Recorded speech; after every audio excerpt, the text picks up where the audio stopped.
কেউ যদি মায়াপুরে যাও তাহলে সকাল বা দুপুরের প্রসাদটা ইস্কন মন্দিরের সুলভ ভোজনালয় থেকেই করো।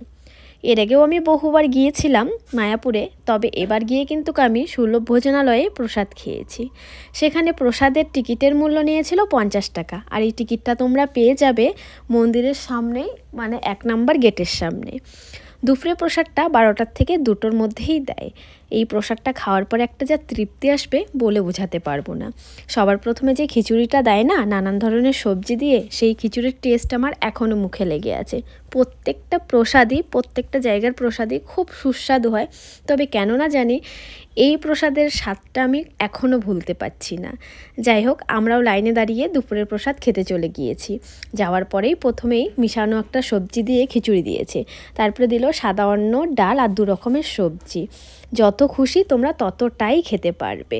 খাওয়া দাওয়া করে এখানে আবার সুন্দরভাবে হাত ধোয়ার ব্যবস্থাও কিন্তু রয়েছে।